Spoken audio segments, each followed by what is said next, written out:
Pin drop silence है यहाँ पे और सब लोग एकदम मनोयोग से आपकी बात सुन रहे हैं। और आज के इस छोटे संवाद का पर्पस यही है।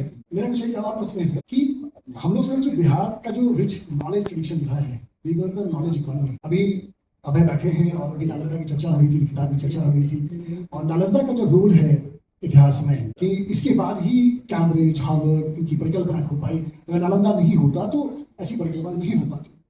एक लंबा दौर है नालंदा के बाद। हमारे पास विक्रमशिला रहा, हमारे पास ग्रंथपुरी थे और भी छोटे छोटे ऐसे सेंटर्स थे सर, जिन्होंने नॉलेज के ऊपर काफी ज्यादा काम किया, ये प्रयास किया कि आम जन तक भी वो ज्ञान पहुंचे।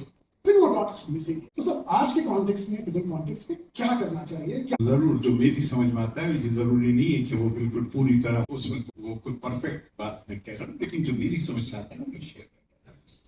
एक तो ये कि ये जो जिस विरासत की आप बात कर रहे हैं, अगर आप इसे बिहार की विरासत कहना भी चाहते हैं तो भी ये भारत की विरासत पर, बिहार उसका फाउंटेन हेड है, इसमें कोई शक की बात नहीं, लेकिन ये पूरे देश की विरासत। और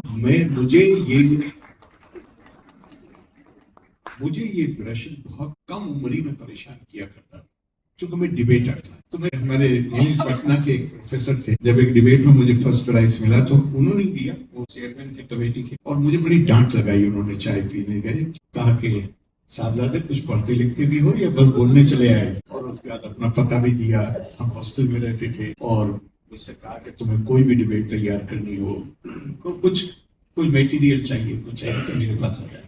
और हॉस्टल में जो रहने वाले रहे हैं वो जानते होंगे कि वो खाना भी खिलाते थे, तो कितना सुखद अनुभव रहा होगा। बल्कि जब मैं मिनिस्टर बन के 26 साल की उम्र उनको सलाम करने के लिए गया तो उन्होंने सबके सामने कहा कि ये मेरी उम्र बहुत कम थी, मैं बीए फर्स्ट ईयर का था, पेट भी बहुत कम था, तो उन्होंने कहा कि इसको पहली ही हमारे यहाँ एक होती है गोल्ड मेडल डिबेट, तो उसके पहले दिन ही मुझे फर्स्ट प्राइज मिल गया।